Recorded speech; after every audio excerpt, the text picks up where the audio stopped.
John Macharia is a Rockefeller Foundation Acumen Food Systems Fellow, and this fellow is also the country manager for AGRA Kenya. And AGRA, what did we say it is? The Alliance for a Green Revolution for Africa. Are you saying my definition was wrong? Yes. What?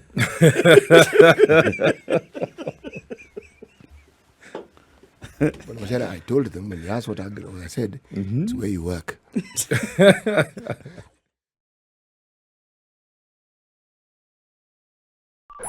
Brush your teeth twice a day with Aqua Fresh Gel. The secret to John, lasting fresh breath. welcome strong teeth, again and to Kenya's healthy biggest gums. conversation. Asante sana. Thank you for having me. It's good to have you here. The Alliance for Green Revolution in Africa. There are people who have heard of it, others have not heard of it. What is this alliance? So before I talk about the alliance, I would pick up from where CT was talking about the voyage. Yes. Is more important than the journey. Yeah. And I Yeah, could not agree the with ship. him more. The ship, Yes. rather. I could not agree with him more because as you think about 2050, Kenya's population is growing by about 1 million people a year. So right now we're about 48, 50 million people. So we anticipate will be 80 million people.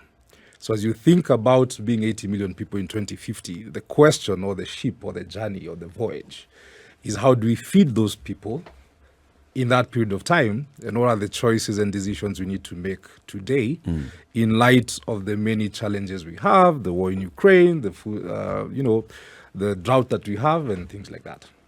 Now, the Alliance for a Green Revolution started off in Kenya in around 2006 with a mandate and a view of helping African governments think through how they can drive an agriculture revolution and ensure that Africa is able to feed herself within our own lifetime. When I mean our own lifetime, and I'm not pointing at his age, but I'm relatively young, we should be able to feed ourselves, in the near future. It's a travesty that, we still talk about food insecurity. I think right now we're at 4.5 million food insecure Kenyans. And we should basically put policies and actions to make sure that, we are all food secure. Are we saying that we don't have adequate policies to address this matter as we speak?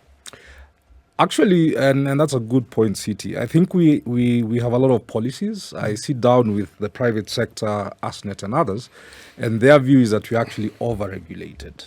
The question is, are we actually following through on the policies? Are we making sure that the policies come to life? Do they get implemented? Do they get done right?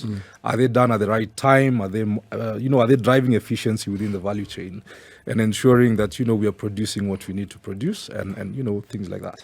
The question that comes to my mind, though, given that it is argued we don't lack for policies or we don't lack for written directions as to what we should do, then the question I have to ask is, do we do enough to ensure that people who can actually implement these policies are put in those positions, and are they actually given sufficient wherewithal to be able to achieve the mandates that is placed before them?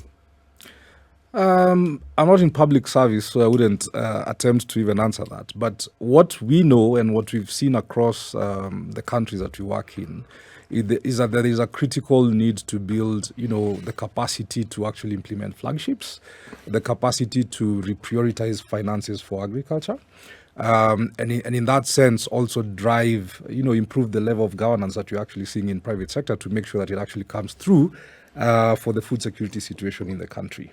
But certainly there is, a need, to help capacity build different institutions to ensure that they come through for agriculture. AGRA works with institutions within government.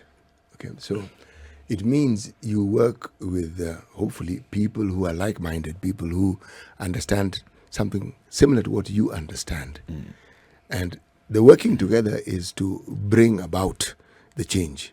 So maybe let me rephrase the question. When you work with these people, on a scale of 1 to 10 in this country, when you set out to achieve certain goals, what percentage of these goals have you seen yourselves achieving?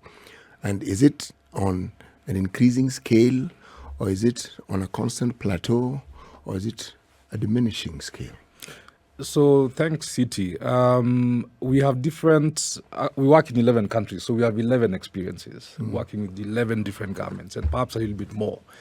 And if you look at the CADAP biannual review status, I think Rwanda is number one in terms of responsiveness to, to policy change. I think Ethiopia is number two. Kenya is not far behind. And in my own estimation, actually, if we look at the implementation of Big Four in agriculture or the agricultural sector transformation and growth strategy, quite a lot has actually been done. There has been tremendous follow-through. I think we've seen impressive policy feedback and policy actions from the current administration as regards, responses towards the crisis that we are going through. Of course, more could be done, but in our own estimation, quite a lot is actually being done. Remember, during the COVID lockdowns, the ministry and the government did manage to actually avert a food security crisis, right? And ensure that people are able to have food on their table in Nairobi, but also farmers who had produce were able to take it to market. So let's give credit where it's due, right? Let's give credit where it's due. But if what we're doing, No, please go ahead. You think I should? Yes. Okay, if you insist.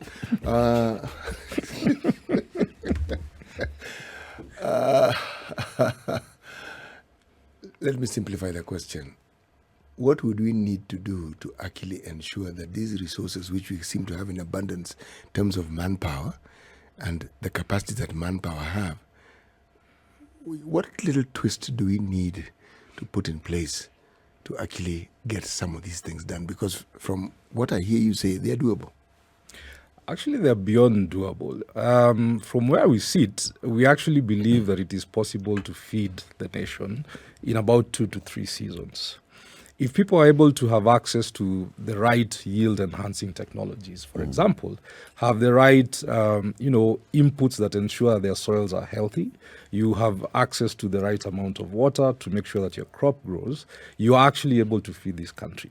But we must be able to be bold enough to address some of the issues we go through. Right now, our yield for maize is anywhere between 1 metric ton to 2 metric tons, vis-a-vis countries that are doing 9. That means that you're actually not competitive, or you're not utilizing your resources more as efficiently as other nations are doing. And in that sense, as much as you're saying you're food insecure, you're still going to go and import from a country that is more efficient than you. Let's get back to basics. Take the best of your seeds and plant it. Right now, a lot of potatoes is really by home-saved seeds and things like that. And in time, what that does is that actually it reduces your yields. But if we come back to basics, access good agronomic practices, access the right yield-enhancing technologies, you should be doing pretty well. Okay, so you talk about 11 different experiences with AGRA. I think it's interesting because now we're looking at a world situation where everybody's complaining about the fact that, the cost of food is going through the roof, the cost of living is going through the roof. Here in Kenya, everybody is complaining about that. And political pundits, political practitioners also using this. Is it really is it an excuse, or is it really an issue? Is the crisis that's going on right now, in Ukraine and Russia, does it really have a direct effect on what is going on here? First of all, and thank you, Oku. It's a travesty, the human life that is being lost there. I think we need to stop the war and get back to normal. But the reality is that Ukraine and Russia controls about 30% of grain markets in the world. Between the two countries, we have about 18% of the world's exports coming from that particular area, and about 78% of the world's sunflower. And that then affects, 78%. 78%, right? So if you think about that in terms of demand and supply, and then think about that in terms of regional trade, then you begin to see the impact of food and the prices that you're beginning to see. When you think about fertilizer, Russia was about number 1 in terms of nitrogen fertilizer exports, number 2 in terms of potassium, and number 3 in terms of phosphorus, right? The other bit of this crisis is that it's driving countries to stockpile, not just food, but also fertilizer. Right. China contributed about 12% of the world global exports for fertilizer, and it stopped doing that, I think, in 2020, stockpiling. that meant that the fertilizer access in the world shrunk. But then now that you have blockades, you have, maize can't go out, rice can't go out, maize can't go out, wheat can't go out, sunflower can't go out. Again, global, whatever is available out there has shrunk. Now, underlying that is that 50 countries actually depend on those two countries for about 30% of all their wheat consumption. And 25% of that depend on those two countries for more than 50% of their imports. Yeesh. Kenya is among those ones that, we import about 60% of our wheat from that region, right? So if you think about the cost of wheat, it's relatively going to be high. We import about 60% of our imported wheat. Imported wheat. Okay. Right? Not of our wheat demand. Of our wheat, let me put it like this: what we import is about 60% coming from that From region. that region. That could be what we demand, but it could also be higher.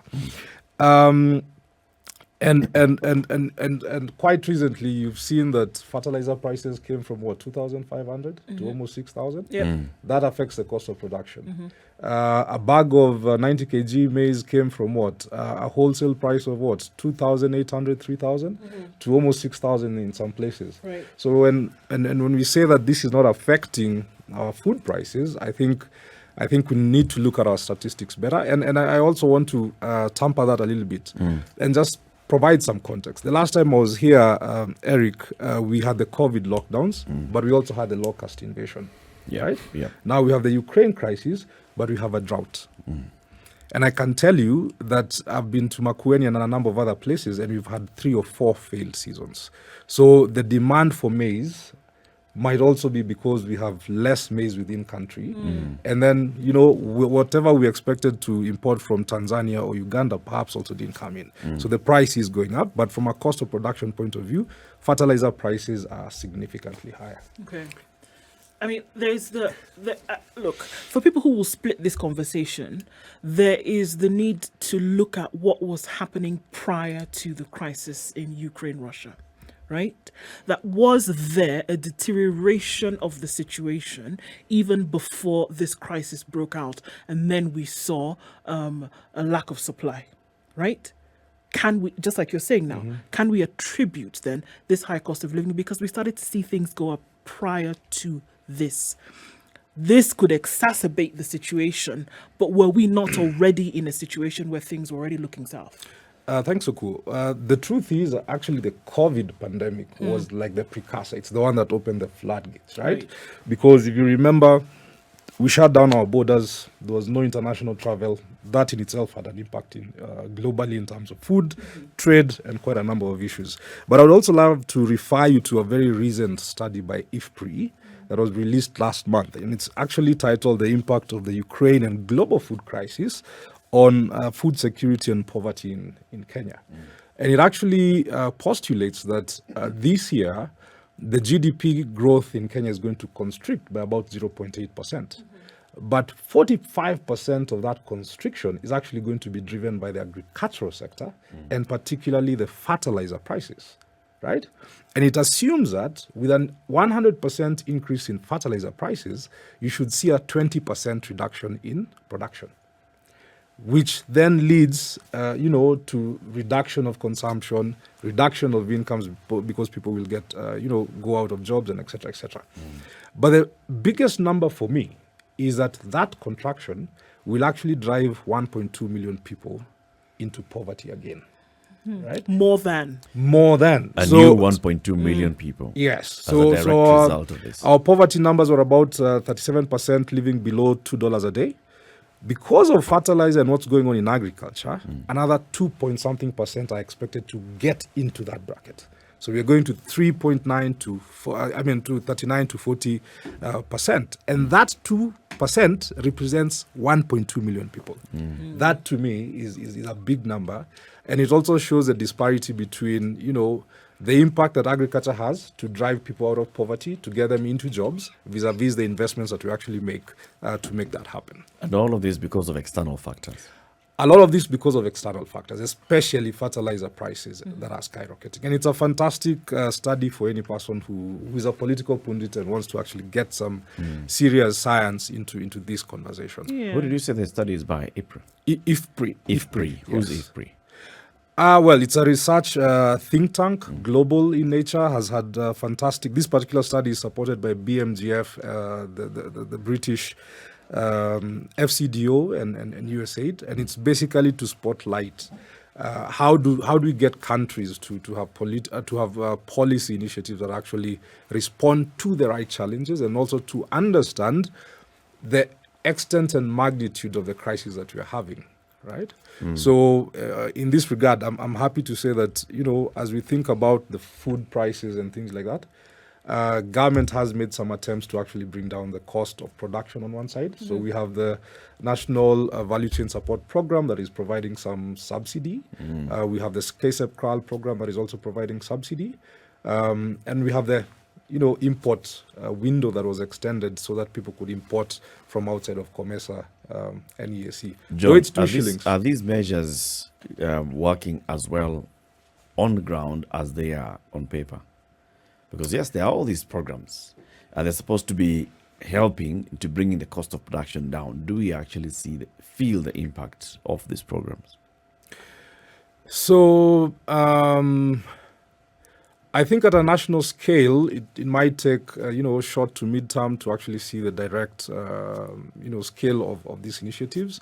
But when you go to the counties, for example, when you meet Governor Nyoro, who is actually physically distributing fertilizer and seeds, then it takes a season for the family to actually know that its cost of production was brought down, and you get more yields and you have more to eat, and also some to sell to make income. So there is a micro versus macro conversation here, depending on where you're sitting. As a layman who is currently being demonized by literature that they have read, a word pops to mind: food reserves. Is it some mythical notion that people discuss from time to time, or is it a reality? I believe it's a reality. Where is it a reality? It's a reality in quite a number of countries, but how you do it depends. There are people who keep physical reserves, which means you actually buy maize, store it for a year, then take it back to the market in case you have a slump in the market. I think other countries prefer to keep financial assets, which are receipts and tradable instruments, which you can then go and redeem from private sector and ensure that the price is actually stabilized, right? And I think for Kenya, we have been through one phase and we're trying to test another phase, where NCPB would buy maize from the open market, store it. X months later, you hear 50% is bad, so that contributes to our post-harvest losses.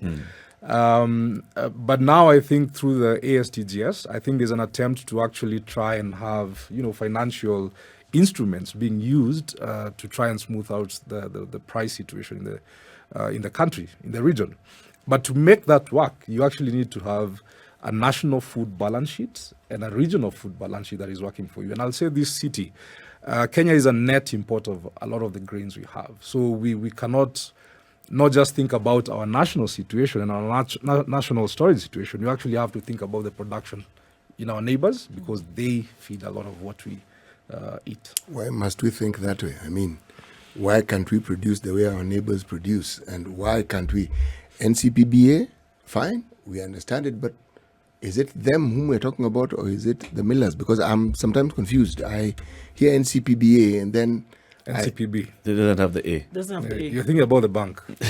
I'm talking about the Just cereals Stockholm and produce. Association. Yes. Board. Did I say CBA? Yeah. Yes. Forget the CBA. You are saying it's the PBBA. So long as you know what I'm trying to say, Okay. it's okay. It's not the bank. It's the board. It's It's the the bank. board. Cereals it's, board. it's the bank that stores cereals. Yes. Right. Yes. Yeah. Yes. Yeah. The situation as we currently have it, must it remain the status quo? That's really the question I'm asking. Because the perennial story of what the National Cereals and Produce Board does, the perennial problem of millers and what they actually, and the control and the muscle they have within that particular industry. Because the end recipient of all the negative connotations and results happens to be the consumer. The question I'm asking is, must it remain so? Certainly, City, it does not need to remain so. And I want to fall back to the way you started, the journey versus the ship. The reality is that we must always aspire and actually try and get ourselves to feed the community. But today, are we in the right ship? Is always going to be the question that you're asking. That is the question. Are you in the right ship? Does it have the right captain? Does it have, all those things? And there's also a question of what do we need to do short term and what do we need to do mid and long term. At the moment, the short term solutions you'll take require you to do different things. Mid to long term, you naturally need to recenter back to Kenya needs to produce what it needs to produce and feed ourselves. But between now and the next 6 months, we have to look for surplus from somewhere else to actually feed our people. And that's really the reality of the day. But I do agree with you, and that's the mission that I have and I carry for Kenya, that Kenya is able to feed herself within our own lifetime. Time for a break. It's 7:30. This is Kenya's biggest conversation. John Macharia is the Kenya country manager for the Alliance for a Green Revolution in Africa, AGRA. He's here to talk to us about the Ukraine angle to Kenya's food crisis, our own food security situation, how are we doing in terms of government policy, government programs, and also what are farmers doing? What is the private sector doing to ensure that we are food secure in coming years? Good statistic to start with, John. 80 million Kenyans in the year 2050 will need to be fed on a daily basis. What are we doing about that? This is the Situation Room, the only way to start your day. The conversation continues with John Macharia, the country manager for AGRA Kenya. We are talking about food security in the country. So, City, like you started by asking, we have very many policies. We have the food and nutrition policy in the country, we have security policy. We've got what we're talking about now, the agricultural sector transformation and growth strategy. We've got various programs run by government, others supported by friendly governments and other partners. All of this focusing on agriculture. Yet, John, it feels as though we continually get deeper and deeper into food insecurity instead of the other way around. What does that point to? That is the bane of my life. Sometimes we say development is like watching paint dry. But we believe, like City says, it doesn't need to be this way. I think we are seeing microcosms of transformation. If you think about Governor Kibuda Kibwana and what he's doing for the fruit sector there, I think he's probably going to be releasing or opening up a grain facility for the people of Makueni. If you think about Governor Nyoro and what he's doing there and quite a number of other governors, you are able to see that when things are done right and you actually have laser focus, you're actually able to drive a transformation. And this is saying that you don't need to chase 10 things or 20 things. If you focus on 3 this year and 3 the next year, you can actually do certain tangible things. But certainly at a national level, we're also seeing some change. It might not be as fast as we want.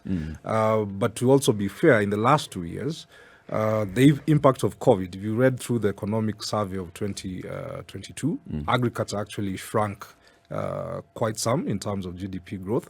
And we're now seeing, because of the Ukraine war, there is expected to be further contraction of the, Kenya's contribution, GDP, agriculture GDP contribution. And this, in one sense, it's external factors. And now we actually have a drought that has been going on and you have 3 or 4 field seasons. So certainly production does go down. But the bigger conversation for me is climate change being our reality. I think it's postulated that, we'll have a 1 to 2% increase in temperature. There'll be less rain and more rain in some places.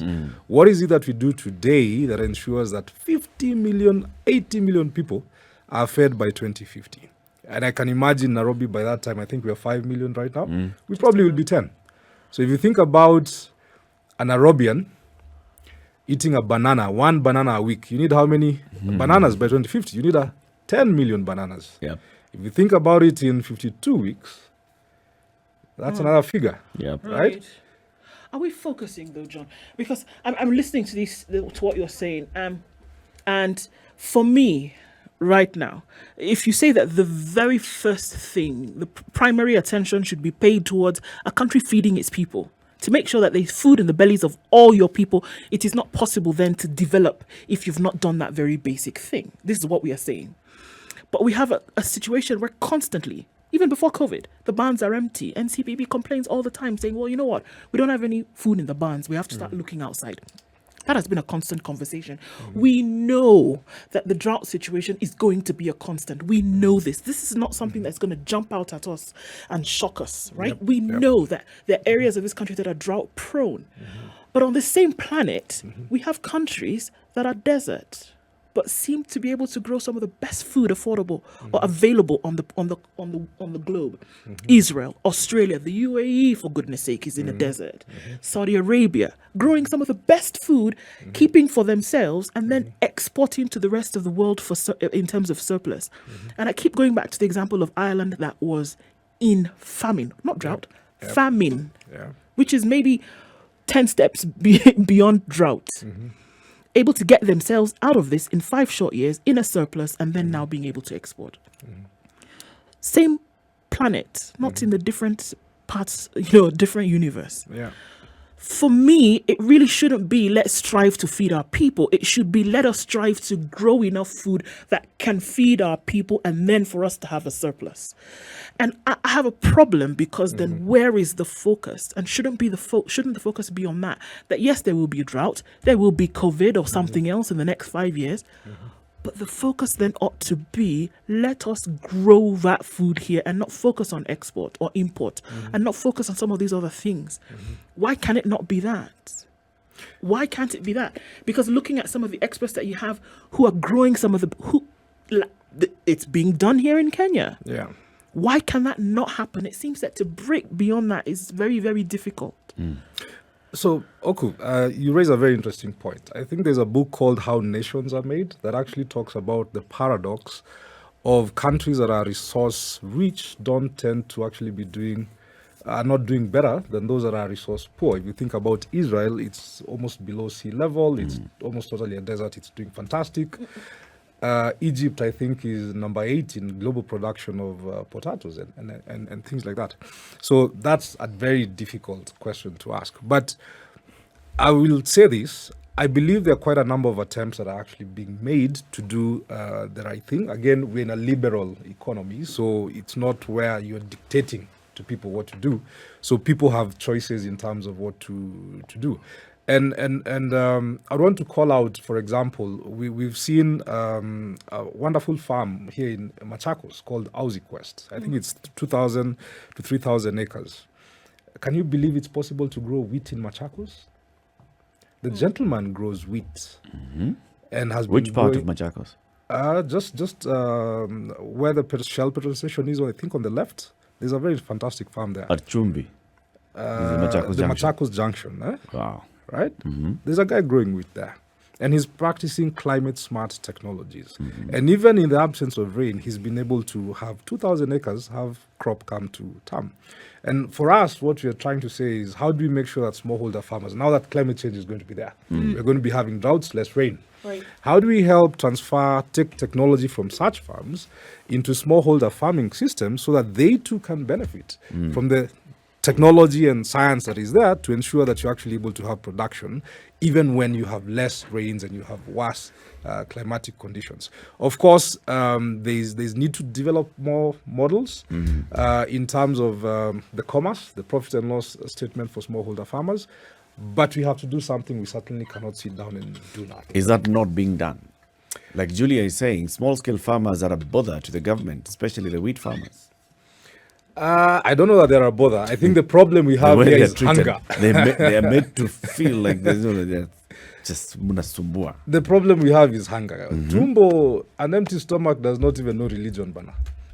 So, is there anything that's being done to address those things that you're saying? Programs that then would be promoted. You see, the farmer looks at it and says, if it makes sense, like you're saying, yes, it's a liberalized market and all, but markets follow sense. Farmers follow markets. Farmers Yes, follow if markets. there's money, someone is going to invest. And Yes. smallholder farmers are probably our biggest private sector. Now that stock. we have think tanks in government, in the private sector, looking at food security and looking at climate smart agriculture and looking at all the best ways that small scale farmers can maximize their production and output, why aren't we seeing that confirmation and that communication going to the farmers? All things held constant, ceteris paribus. The biggest problem we have is adoption of yield-enhancing technologies. Maize is our staple crop because about 71% of the farmers have actually adopted appropriate technologies. If you look at millet and sorghum, it's about 36%.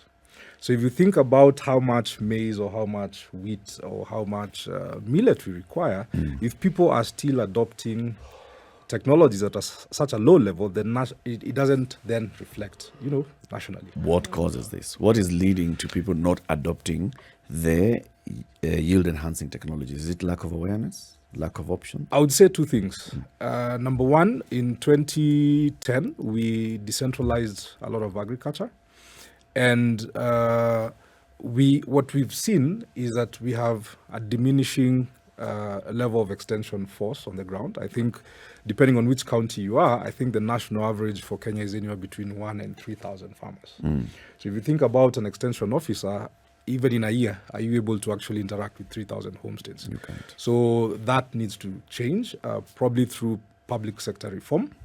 That's one. Number two, if you look at our farmer, the person we're actually calling a farmer, and we have put the burden of feeding the nation on, is anywhere between 60 to 75 years old. Are they technology savvy? Do they have the hunger to go out there and use technology? I think not. But the national average age in Kenya is 22 years old.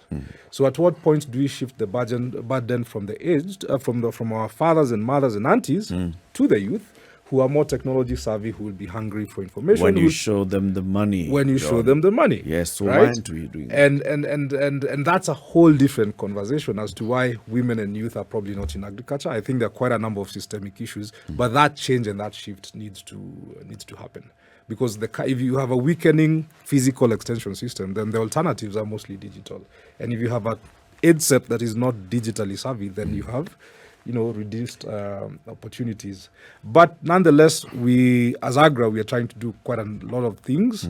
We have worked with Microsoft. We've put together and tested out what is called the AGRA chatbot. It's out there. It's currently being used by about 50,000 smallholder farmers to try and get access to information. However, the ministry through CALDRO, I think, has quite a number of applications out there that if you would want to get information, you can actually access that information. John, you say we have a liberalized economy. Does AGRA work with the private sector, individuals who are in the agricultural business? Absolutely. I like quoting this because he said it in the, I think, the Forum for Agriculture almost 2-3 years ago. Governor Macharia said development is a three-legged stool. Private sector, development partners, and governments need to work together to ensure the stool is able to hold the economy, right? So for us, we're an alliance.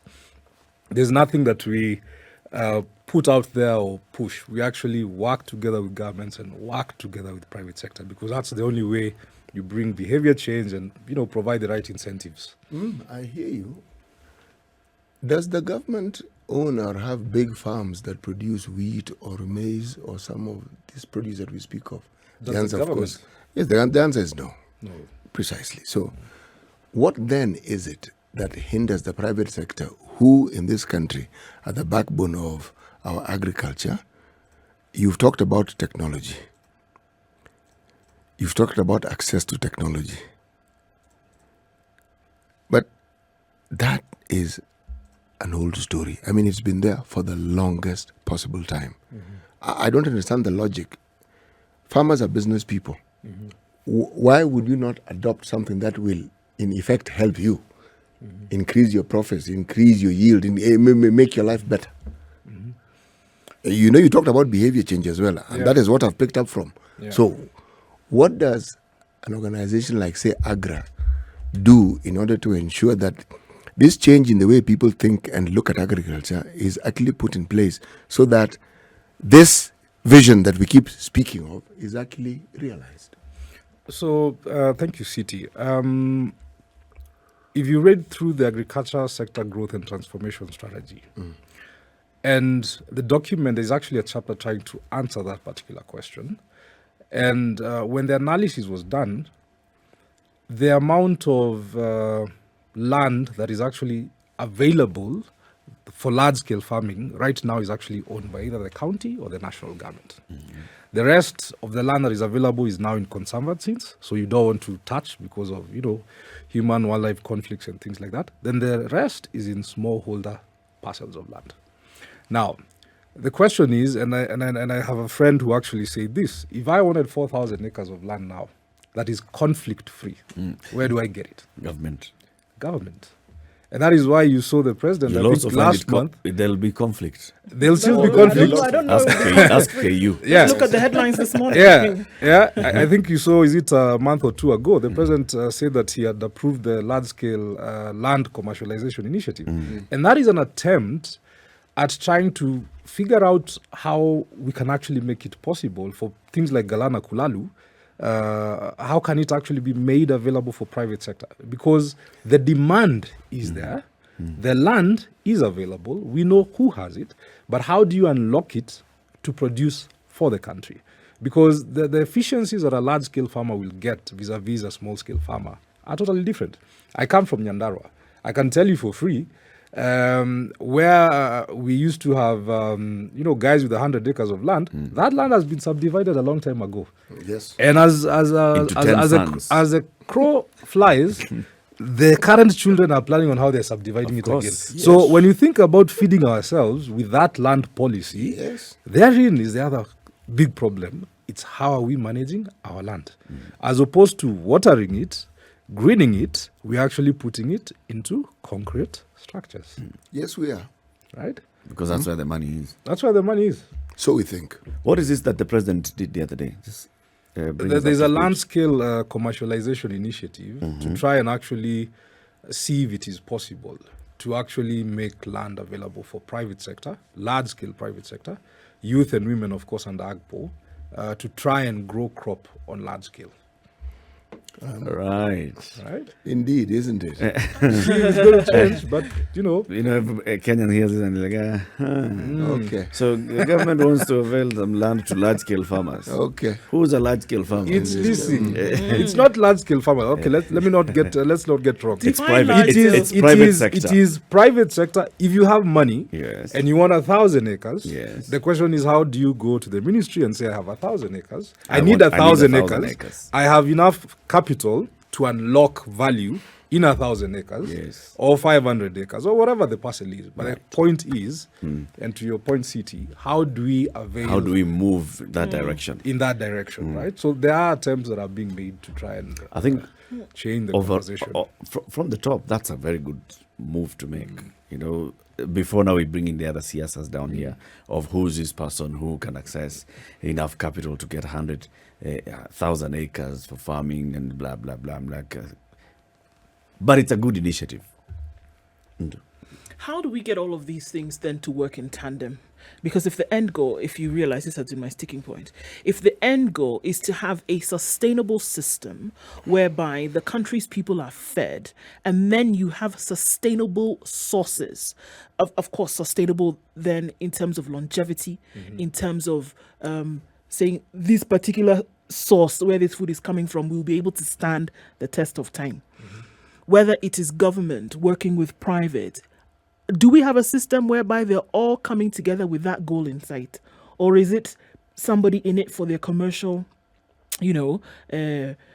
satisfaction? Is it somebody else here trying to do some business? Shouldn't it all be feeding into this circular thing at the end of the day whereby government is saying, okay, we can take this here, but it's feeding into this larger picture. We can take this here, but it's feeding into this. Should that not be the end goal? Because it does seem as though there are many silos that are operating without looking at the end goal. Yeah, so I'll say this, Ndu.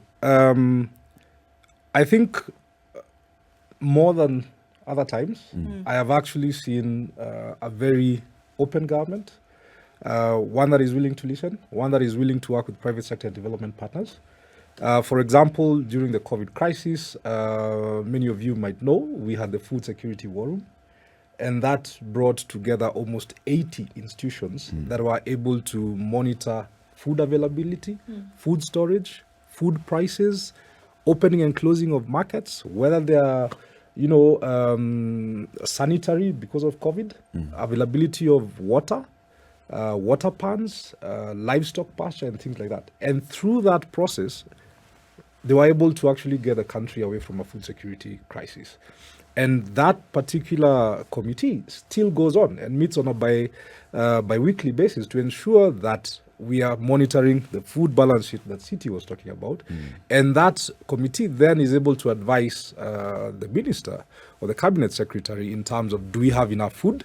Should we then be able to open an import window to ensure that the country has food? Or what do we do with the subsidy program to ensure that the cost of production is actually going down?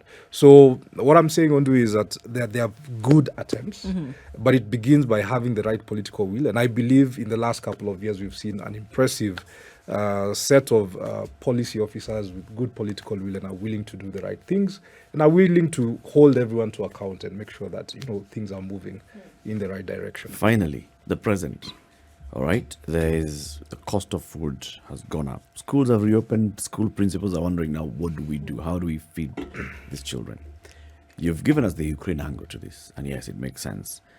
Do you know whether there are any mitigation measures that are being rolled out by the government to address the current situation? We don't have access to Ukrainian wheat, all right? 70% of our imported wheat comes from Ukraine. On all those things, what is the government doing? Or the private sector, or both? I'll actually start with the Big Four. If you look at the Big Four document, specifically on agriculture, it actually talks about the household budget for most Kenyan households. Food budget is about 45% of your budget. And the intention was to bring it down to about 25%, right? Of course, COVID has happened, and now we have another whole set of issues. But the intent and the political will to actually address the food price issue is certainly there. And from the agriculture standpoint, it's to start by reducing, the production, the cost of production. And right now we have subsidy programs. The National Value Chain Support Program is actually providing subsidy for fertilizer, for agrochemicals, for seeds, for post-harvest bags, for maize, rice, potato, and coffee value chain. So there is an attempt to actually reduce that cost. And we definitely, as development partners, also have quite a number of programs aimed at, making sure that the smallholder farmers are able to produce much more and ensure that that also gets to the market. Directly, is there an attempt to get wheat from other sources?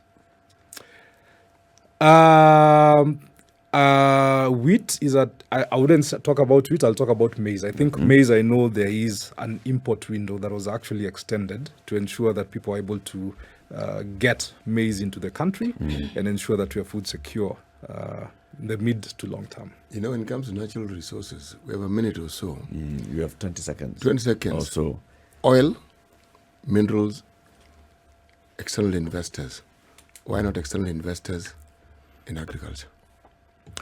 I think they're there, and I would dare you to go to the AGRA business deal room during the AGRF, and you'll see how people are coming through. But talking about schools, there are fantastic initiatives going on. Like there's a cup of uji. There's an institution that is actually providing a cup of uji to school-going kids in and about Nairobi. I think there's Food for Education that are also doing a fantastic and stellar job to keep our kids in school, nourished and well-fed.